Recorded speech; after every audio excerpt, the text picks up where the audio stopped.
আজকের ভিডিওতে দেখাবো জীবনের প্রথম কিভাবে লঞ্চে চড়ে পলায় গেলাম এবং লঞ্চের সম্বন্ধে বিভিন্ন ধারণা দেওয়ার চেষ্টা করব। বরিশাল যাবো রিক্সা বলা।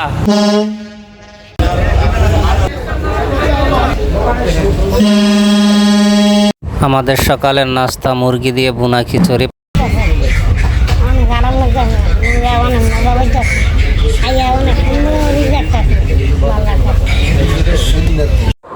আমার সাথীরা সবাই লঞ্চে উঠতেছে ঢাকার পূর্বাচল ৪ নম্বর সেক্টর থেকে। এই লঞ্চটি ছাড়বে সকাল ৯টায়। এখান থেকে লঞ্চ ছাড়ার পর আমাদের ৭ ঘন্টা সময় লাগবে ভোলা ইলশা ঘাটে পৌঁছাতে। তার মানে আল্লাহ চাইতো আমরা ৪টার দিকে ভোলা ইলশা ঘাটে পৌঁছে যাব। এটা শীতলক্ষা নদী, ঢাকার পূর্বাচল ৪ নম্বর সেক্টর সংলগ্ন। ১৫০ মানুষের একটা গ্রুপ ট্যুরে আমরা যাচ্ছি। আবার এই লঞ্চে চড়ে সন্ধ্যা ৭টা বাজে আবার ওখান থেকে আমরা ব্যাক করব। ওখানে যেয়ে কিছু মাছ টাছ কেনার পরিকল্পনা আছে, তো আপনারা সাথেই থাকবেন। কোথা থেকে কি নিলাম, কিভাবে লঞ্চে ভ্রমণ করলাম, জীবনে প্রথমবার লঞ্চে চড়া, লঞ্চের বিভিন্ন অভিজ্ঞতা শেয়ার করব। এটা লঞ্চের প্রথম ফ্লোর, এটা ফেরি হিসাবে ব্যবহার করা হয়। এ করে ঢাকা থেকে বিভিন্ন গাড়ি, প্রাইভেট কার, ট্রাক, লরি সব কিছু নেওয়া যায়। আমার এক সাথী ভাই মোটর সাইকেল নিয়ে নিছে, উনি নাকি মোটর সাইকেল দিয়ে ভোলায় গিয়ে ঘুরে বেড়াবে। এটা কি বরিশাল যাবো রিক্সা বলা আইসে করতে? এটা আবার কি আইসা পড়বেন? ও আপনার বাড়ি ওই জায়গায়?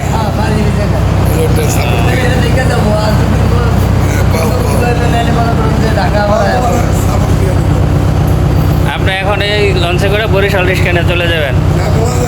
ভোলা, বরিশাল ভোলা। আপনার বাড়ি ওই জায়গায়? আগে দিকে রিক্সা চালাইতেন? Dhaka চালাইতেন?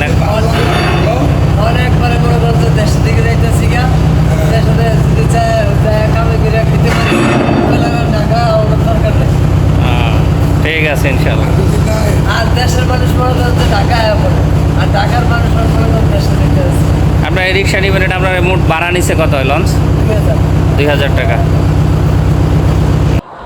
Carnival cruise line limited, এই লঞ্চে করে যারা ভোলায় যেতে চান পূর্বাচল ঢাকা থেকে, আপনারা জনপ্রতি ফ্লোরিং ভাড়া নেবে আপনার ৩০০ টাকা। চেহারে করে যেতে চান তাহলে আপনাকে ভাড়া দিতে হবে ৫০০ টাকা। আর যারা কেবিন নিয়ে যাবেন, দোতলার কেবিন ২০০০ টাকা এবং ৩ তলার কেবিন ৩৫০০ টাকা। সিঁড়ি বেয়ে আমরা এখন দোতলায় চলে আসলাম। দোতলায় দেখেন কত সুন্দর করে টপের মাঝে গাছের চারা লাগিয়ে রেখেছে যারা কর্মরত আছে। এখানে নামাজের জায়গা। আর এই যে আপনারা যে রুমগুলো দেখতে পাচ্ছেন দুই পাশে, এটা হলো দোতলার কেবিন। আপনারা যারা ঢাকার পূর্বাচল থেকে এই দোতলার কেবিন নিয়ে যেতে চান, আপনাদের এই কেবিনের ভাড়া পড়বে ২০০০ টাকা। কেবিনে একটি ডাবল বেড, এসি এবং অ্যাটাচড বাথরুম আছে। আপনারা যদি ফ্যামিলি নিয়ে যান, চেষ্টা করবেন অবশ্যই যেন কেবিন নিয়ে যেতে পারেন। কেবিন নিয়ে আপনি যদি ভোলায় যান তাহলে আপনি লঞ্চে আসেন না বাসায় আসেন বুঝতেই পারবেন না। প্রতিটা কেবিনের দরজার উপরে লেখা থাকবে আপনার কেবিন নাম্বার। আপনি যখন টিকিট কিনবেন তখন টিকিটের মাঝে আপনার কেবিন নাম্বার লেখা থাকবে। আপনারা যারা দেশের উত্তরবঙ্গ থেকে ভোলায় বা বরিশাল যেতে চান, আপনারা চাইলে টঙ্গী চৌরাস্তা হয়ে মিরের বাজারের দিক দিয়ে এসে আপনার সিলেট হাইওয়ে রুট হয়ে এই পূর্বাচল ৪ নং সেক্টর, এখান থেকে লঞ্চে যেতে পারবেন বরিশাল বা ভোলায়। ২০২৬-এর রমজানের ঈদ থেকে শুরু হয়েছে এখান থেকে লঞ্চ চলাচল। ছোট বড় কয়েকটা লঞ্চ নোঙর করে রাখা হয়েছে। এখান থেকে বিভিন্ন জায়গায় আপনার লঞ্চ এক এক সময় এক একটা ছেড়ে যায়। এখান থেকে চাঁদপুর যেতে পারবেন, বরিশাল যেতে পারবেন, ভোলায় যেতে পারবেন। ছোট ডিঙি নৌকা নিয়ে চাচা মাছ ধরতেছে। আপনারা এখান থেকে যারা বরিশাল বা ভোলায় যাবেন, একদম গ্রাম, এটা এখানে আসলে আপনি গ্রামের ফিলটা পাবেন। সদরঘাটের মতো এখানে কোনো কোলাহল নেই, এখানে একদম লিলিবিলি পরিবেশ। লঞ্চ ছাড়ার সময় হয়ে গেছে, কিছু যাত্রী এখনো ওঠে নাই, তাই মাইক দিয়ে চাচা যাত্রীদেরকে ডাকতেছে। এখানে নাবিক সাহেব হুইসেল বাজিয়ে সতর্ক করছে যাত্রীদের, তারা যেন তাড়াতাড়ি লঞ্চে চলে আসে। লঞ্চ ভাসিয়ে দেওয়া হয়েছে গন্তব্য ভোলা ইলিশা ঘাট। শীতলক্ষা নদীর বুকে বেশি লঞ্চ চলছে তার গন্তব্যের দিকে। শত শত যাত্রী নিয়ে লঞ্চ চলে যাবে ভোলা ইলিশা ঘাটে। পূর্বাচল কাঞ্চন ব্রিজ, এই ব্রিজে আপনার বাংলাদেশের পূর্ব দিকে যে কোনো জেলায় যেতে পারবেন, কক্সবাজার, নোয়াখালী, ফেনী, চাঁদপুর, কুমিল্লা। এই ব্রিজ আপনার ঢাকার কুড়িল বিশ্ব রোড থেকে ৩০০ ফিট হয়ে এই ব্রিজটাতে আপনার পূর্ববঙ্গে যে কোনো জায়গায় যেতে পারবেন। এটা লঞ্চের ৩য় তলা। আমরা এখানে সবাই একত্রিত হয়েছি। এখানে বড় ভাইয়ের নির্দেশনা দিবে আমরা ওখানে যে নেমে কতক্ষণ ঘুরতে পারবো এবং কয়টার মাঝে আবার লঞ্চে ফিরে আসতে হবে। এটা আমাদের বিশ্রামাগার। এখানে অনেকে সাদা কাপড় নিচে বিছাচ্ছে। এখানে বসে আমরা বিভিন্ন আলোচনা শুনবো। এই যে দেখছেন একজন মানুষ ক্যামেরার দিকে তাকিয়ে আছে, এটা আমার মফিজুল কাকা, অনেক ভালো মনের একজন মানুষ। ধন্যবাদ। ডাক্তার আব্দুল গাফার ভাইয়ের সাথে 13 জন আসছেন, এই 13 জন শুধু হাত তোলায়। হাত তোলায়। আমাদের এই নারায়ণগঞ্জ শীতললক্ষা নদীর তীর ঘেঁষে শত শত মিল ফ্যাক্টরি গড়ে উঠেছে।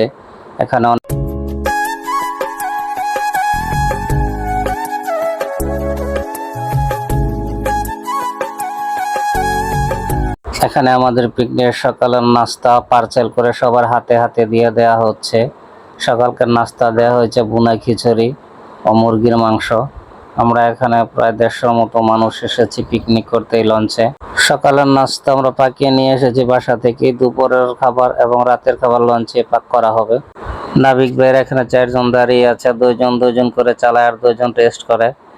ওখানে মোট 4 জন আছে, এরা 2 জন থাকে একসাথে, আবার 2 জন রেস্ট করে, আবার 2 জন চালায়, 2 জন রেস্ট করে, এইভাবে চলছে। আমরা অনেকে ফার্স্ট টাইম লঞ্চে উঠেছি। কেউ কেউ আসার আগে বলছিল লঞ্চে ভ্রমণ হয়তো ভালো হবে না, পিকনিক অত মজার হবে না, কিন্তু আসার পর লঞ্চে চড়ে সবাই মোটামুটি অনেক আনন্দ করতেছে। ছোট ছোট ডিঙি নৌকা ভেসে বেড়াচ্ছে নদীর বুকে। নদীতে ভ্রমণ যে কতটা আনন্দদায়ক, যারা নদীতে ভ্রমণ করেছে শুধু তারাই বলতে পারবে। আমি আগে কখনো এইভাবে নদীতে ভ্রমণ করিনি, এই প্রথম। তো নদীতে ভ্রমণ আমি মনে করি অনেক ভালো। গাড়ির চেয়ে নদীতে ভ্রমণ করা অনেক আনন্দের বেশি। নদীতে নাই কোনো কোলাহল, নেই কোনো জ্যাম, নেই কোনো শব্দ দূষণ, সুন্দর।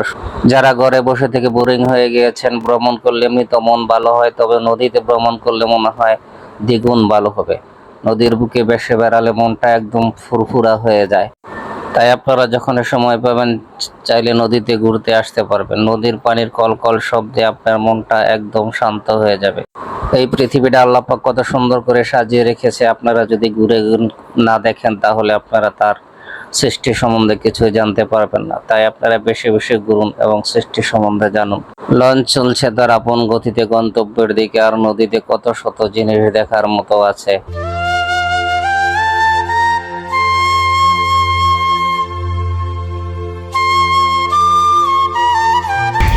বরিশাল যাইতেছেন, অনুভূতিটা প্রকাশ করেন, কেমন লাগতেছে? ভালো লাগতেছে, অনেক আরাম লাগতেছে, অনেক মজা লাগতেছে, অনেক সুন্দর লাগতেছে, ভালো লাগতেছে। ঢাকার পূর্বাচল হইতে আমরা এখন যাচ্ছি বরিশাল ভোলা ইলশাঘাট। আমি এই জীবনের প্রথম লঞ্চে উঠলাম, তো আপনাদের দেখানোর চেষ্টা করব লঞ্চে কিভাবে যায়, লঞ্চের ভিতরে কি আছে, চেহার কত, কেবিন কত, ফ্লোরিং কত। সাথেই থাকবেন, আমি দেখানোর চেষ্টা করব লঞ্চে গেলে আপনাকে কোন জায়গায় কত দিয়ে যেতে হবে। এটা হলো আমাদের আজকে স্বপ্নের সেই ইলিশাঘাট। আমরা এখানে এসেছি, আমাদের লঞ্চ প্রায় ঘাটে এসে পড়েছে। কিছুক্ষণের মধ্যেই লঞ্চ ঘাটে ভিড়ে যাবে এবং ঘাটে ভিড়লেই আমরা নেমে এলাকা ঘুরে দেখার চেষ্টা করব। লঞ্চ ঘাটে ভিড়ে গেছে, অনেকে নামতেছে লঞ্চ থেকে। আপনারা যখনই লঞ্চ ঘাটে ভিড়বে কেউ তাড়াহুড়ো করে লঞ্চ থেকে নামবেন না। লঞ্চের সিঁড়ি নামানো হচ্ছে, এই সিঁড়ি দিয়ে গাড়িগুলো নামবে, আর মানুষ নামার জন্য আলাদা গেট আছে। আপনারা চেষ্টা করবেন মানুষ যে গেট দিয়ে নামে ওই গেট দিয়ে নামার জন্য, গাড়ির গেট দিয়ে কেউ নামতে যাবেন না। গাড়ির গেট দিয়ে নামতে গেলে হয়তো দুর্ঘটনা করতে পারে। এই ছোট ভাই লাকেজ নিয়ে যাচ্ছে, ওরা লঞ্চ ভিড়লেই দৌড়ায় আসে, কারো লাকেজ ট্যাকেজ বোঝা নামাতে হবে কিনা, এই জন্য ওরা দৌড়ায় লঞ্চে এসে জিজ্ঞেস করে আপনাদের কারো কিছু নামাতে হবে কিনা। ওরা কিছু টাকার বিনিময়ে কাজগুলো করে থাকে। এই যে এখানে আমাদের লোক এক ভাই গুনে গুনে ছাড়তেছে, যাতে আমাদের লোকের সাথে অন্য কোনো লোক বাইর হয়ে না যায়। লঞ্চ ভিড়েছে, ধীরে ধীরে বৃষ্টি পড়তেছে। আমরা ভেবেছিলাম হয়তো লঞ্চের এখানে লঞ্চ ঘাটে দোকানপাট থাকতে পারে, বসার কোনো জায়গা বা ছাউনি থাকতে পারে, কিন্তু দেখলাম যে না, আশেপাশে সেরকম কিছুই নেই, শুধু এই লঞ্চ ঘাটটা লিলিবিলি একটি জায়গায় করা হয়েছে। তাই আমরা ঝিরি ঝিরি বৃষ্টিতে ভিজে হাঁটি হাঁটি পা করে সামনে আগাচ্ছি। এক ভাই বৃষ্টিতে ভিজে দৌড়ায় নামছে, মোটর সাইকেল নামতেছে লঞ্চ থেকে। এই আমাদের স্বপ্নের সেই ইলিশাঘাট। আমরা আজকের ট্যুর এখানে শেষ করব। আমার ভিডিওটা যদি আপনাদের কাছে একটু ভালো লেগে থাকে তাহলে ভিডিওতে একটি লাইক দিয়ে চ্যানেলটা সাবস্ক্রাইব করে রাখবেন। দেখা হবে পরবর্তী অন্য কোনো ভিডিওতে। সে পর্যন্ত সবাই ভালো থাকবেন। আল্লাহ হাফেজ।